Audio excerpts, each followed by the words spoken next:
Hi everyone, it's Tonya Gibbs, and today I want to share with you a process video of me creating this masculine mixed media layout featuring products from Die-Namite Dies and Canvas Core.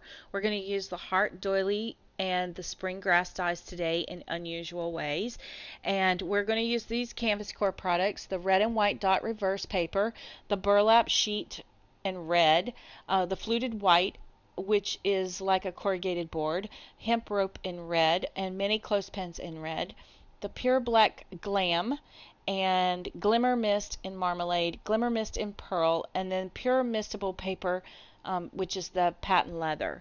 Now, I'm going to start out with the patent leather paper, which is a smooth finish. It has a semi-gloss pattern to it, non-porous type paper that will allow my mist to stay close to the top. And when they dry, they'll dry with a really nice matte finish to them. I'm taking my marmalade glimmer mist and putting it into the recycled packaging there, and then I'm using some bubble wrap to blot some of that mist around on my paper. I want this to have a really nice grunge effect, but since my pattern paper that I've selected is red and white dots, I want to keep with my circular theme throughout this layout. So all of my mixed media items that I'm going to use today will have a circular theme. I've grabbed this mini well-rounded stencil from the Crafter's Workshop, and I'm going to use the circles there in the center of the stencil along with some Faber-Castell Design Memory Craft whip spackle and add a little bit of depth and dimension to this photo frame area. The whip spackle has a really nice creamy texture to it, and it won't flake whenever you dry it. Once I'm happy with all of the area around the photo frame, I'm going to pull out another stencil from the Crafter's Workshop. This is Punchinella by Balzer Designs, and I'm going to mask off the hexagons on this side of this stencil, the center section. That will ensure that I do not contaminate my layout with any of the hexagon shapes. I want to stick completely with the circles.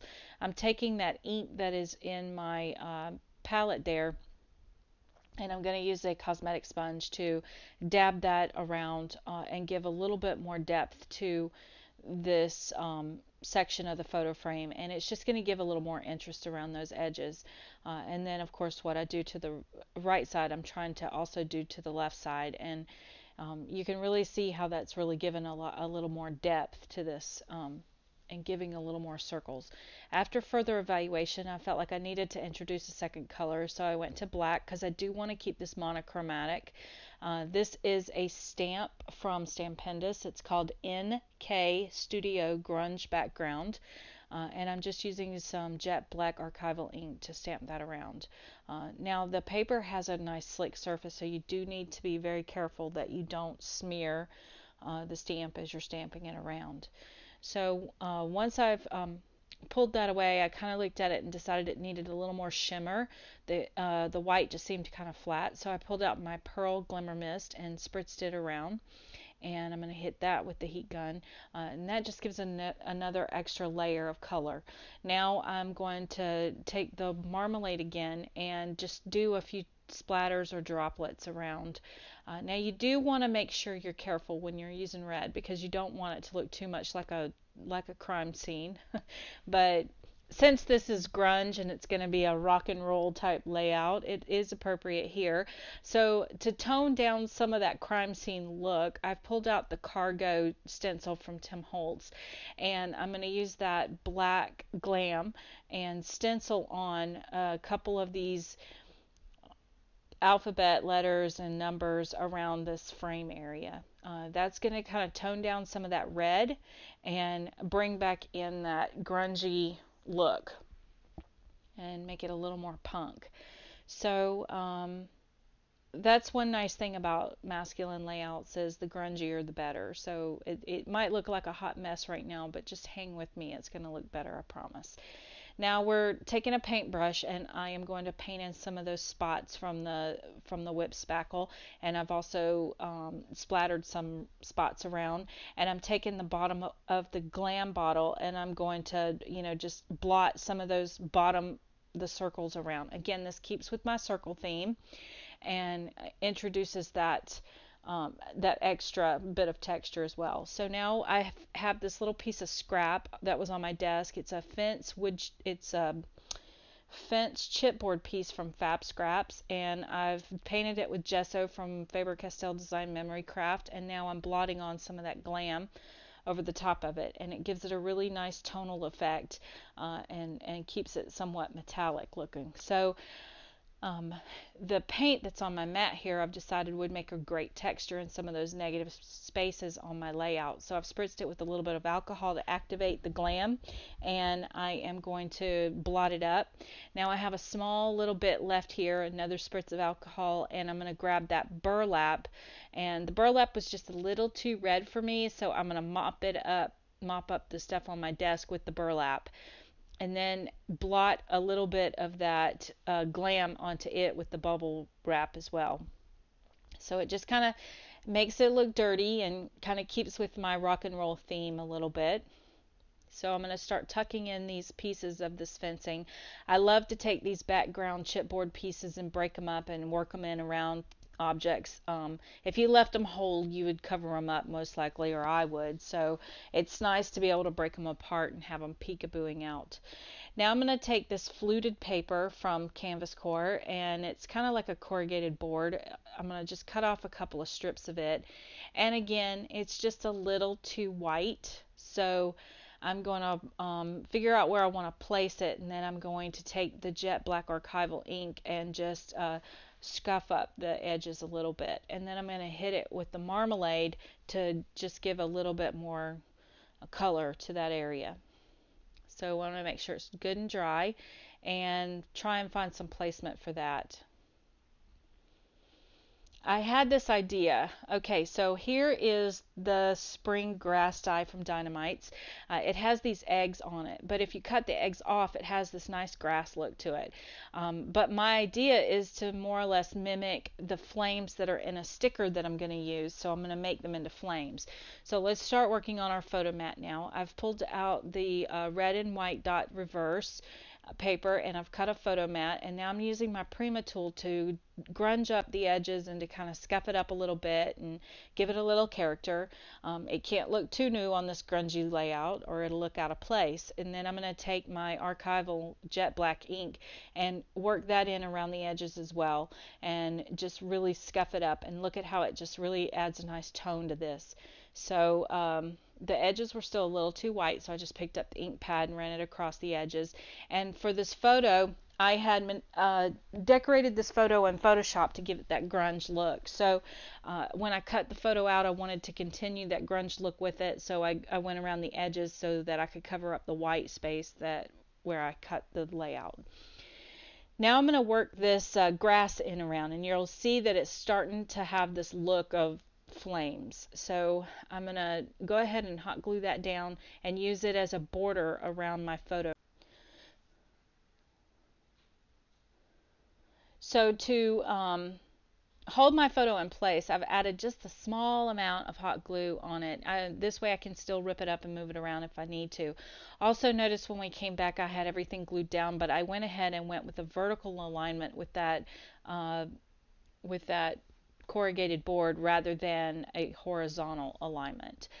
I just felt like it fit the theme of what I was doing with the background a little better. Now I've moved that photo mat over a little bit because I noticed I was covering up the burlap. So you know, that's one thing I like about the hot glue. If you just use a very small amount of it, you can remove it and move things around if you need to. Which is what I'm doing here. I'm readjusting everything. And once you're satisfied, you can always add more glue later. You also want to make sure you don't cover up too much of the photo with the glue, because you want to be able to tuck in layers around as well. And I'm adding the glue to the top of the die cut so that whenever I glue it down, it sticks to the bottom of the photo mat, so that the space between the photo mat and the layout background is still free of adhesive, so I'll be able to tuck even more. So now let's talk about the heart doily die. I'm going to use this in a couple of different ways. First of all, whenever I cut it out, I realized that it had these beautiful hearts, and while the hearts are not circular, they do have a meaning that goes with my journaling. So I thought it would be nice to stencil a couple of these little hearts around, just like we did with the Tim Holtz stencil. So I'm taking my cosmetic sponge, and there's 3 different size hearts on here. So I'm going to utilize, or actually there's 4 different size of hearts on here. So I'm going to utilize that by, just taking that sponge with that glam on it and just dropping a couple of those randomly around the layout. It just gives another little hint of something, and just a little bit of texture. And the hearts are really going to go with my journaling that I'm going to add in a few minutes. So then I had an idea that all these hearts that are laying scattered all over my desk remind me a little bit of sequins. So I'm going to use my quick stick, and I'm going to start applying those around the layout with hot glue. Now I'm putting the hot glue down. This is sped up, so you don't get the real time. But I am applying a little spot of hot glue and letting it dry for just a second so that it solidifies a little bit. Then I'm lightly placing that heart on top of the glue, and that's going to give it the look of a 3-dimensional pop dot, even though it's just hot glue there below. Once it's dry, I'm going to come back with that glam and color those hearts so that they have a nice glittered effect. Now these are going to be 3-dimensional on that flat background and really give some depth to my layout. Once I have all of my dies in place, I've pulled out a calligraphy pen, and now I'm drawing these little flags on my hearts to make them appear as if they are music notes floating around the page. Now remember, they're 3-dimensional on this flat background, so they're really going to take notice. And by drawing the flags on them, they're mimicking my music theme that I have with my photo. My nephew is playing his guitar, and I just thought that this would mimic that look of the music notes, would mimic my theme with the guitar playing.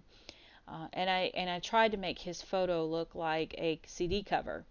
So he's 7 in this photo, so I used the number 7 in the bottom right hand corner, and his name is Cooper, but I call him Mini Cooper, so I put Mini Cooper on his photo. And applied several different filters and things to make it look like it was a grunged layout. Now I'm going to take this stencil and once again add a few more of those little stenciled areas there on the layout, and then I'm going to take that glam and color up that black so it's not so flat. I'm going to break this doily apart, and now I'm going to start tucking it in around my layout, around my photo, to give a little bit more depth and texture to that background. And it just kind of helps to elevate it just a little bit. So again, it keeps with that theme of love and music, because to me it looks like a movie reel sticking out there on the side. So now it's time to work on that left hand side over there. So I've added a couple more of those little hearts over on that left hand side, and I'm going to go ahead and add my a little strip of that burlap there. I wanted it to have a little bit of a metal feel to it, so I pulled out my Tim Holtz tiny attacher, and I'm adding a couple of staples to that before I glue it down. I could have stapled it straight to the layout, but I don't want my staples to get caught on the back side when I go to put it into the sleeve, so this is a way to fake it. Then I've added a little bit of that glam over the top of that burlap to hide, just to kind of tone it down a little bit. These are the stickers I was referring to earlier in the monologue, but these are old stickers I've had in my stash for ages. I have no idea who makes these. There were only 1 or 2 left. They were in a scrap pile, but they are cool, and they do work with this layout, so it's nice to use up the product. So what I'm doing is I'm adding a little bit of hot glue to them, and then I'm working them into that corner down there in that bottom, and then up there at the top, and then I'll bring some back over to the left side in a few minutes. But the flame that's at the bottom of the one that's at the sticker that's at the top, this says Hot Rock, that's what gave me the inspiration for making the spring grass into a flame. Now I'm adding my journaling down here at the bottom, and it just says, Cooper, I hope you always have a song in your heart, which is why the hearts work for this layout. So now I'm just going to evaluate it one more time, and I decided that that left-hand side needed one of those stickers, and I have a couple left. So I was going to work one in. This one says, I love rock and roll. And it was so cute because when we were taking these pictures, of course, my flash was going off because we were in the house. And he said, "Wait a minute, what happened to no flash photography?" And the paparazzi aren't allowed at this concert. So it was so cute. So now I've decided to call a little more attention to my music notes by adding that little dot of white with a jelly roll pen. And now I need to focus on that corner over there on the left just a little bit more. It needed a little something. So I've decided to, add a little bit more red over there just to kind of, I covered up some of that red. And then add a little bit more red to this area under the photograph.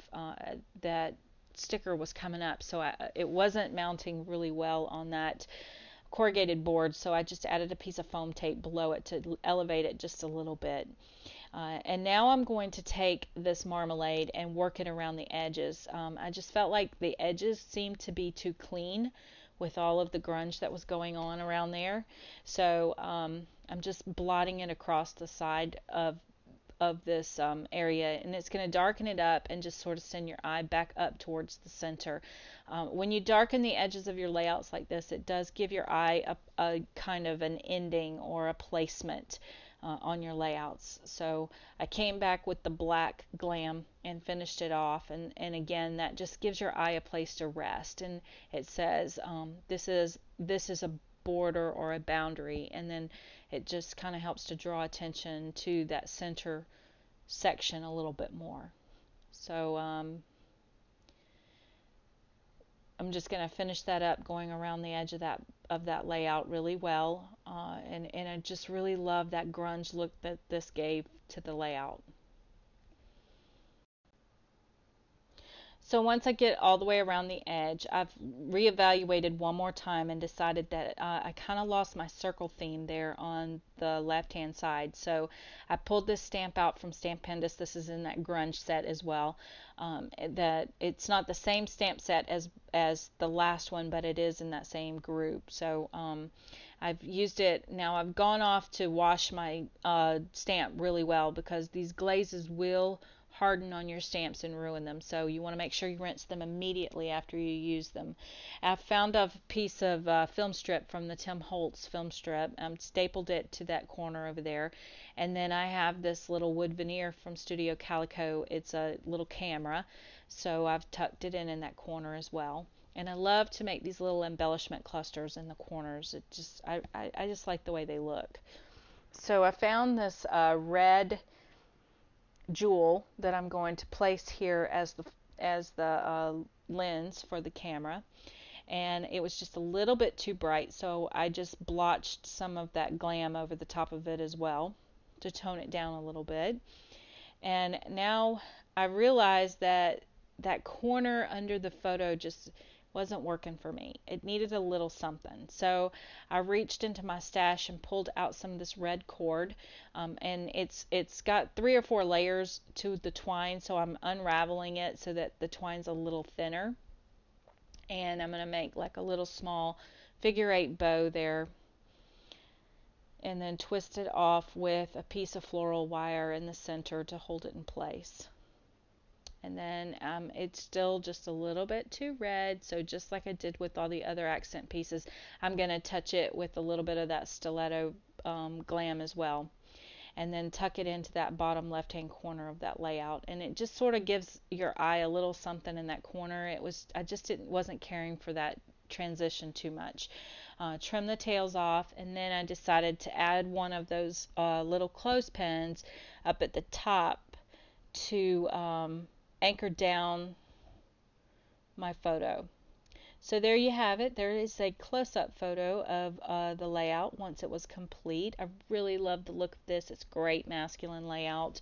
I'm going to show you some of the close-ups of the elements and the different sections of the layout here. I hope you've enjoyed this production, and if you have, please make sure you visit the Die-Namites Dies blog, and the link will be down in the description below for other ways you can use your dynamite dies with the Canvas Core products. We have a blog hop that's happening all week, so lots of inspiration there.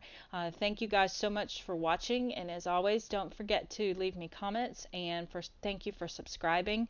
And if you like this video, please feel free to share it with a friend.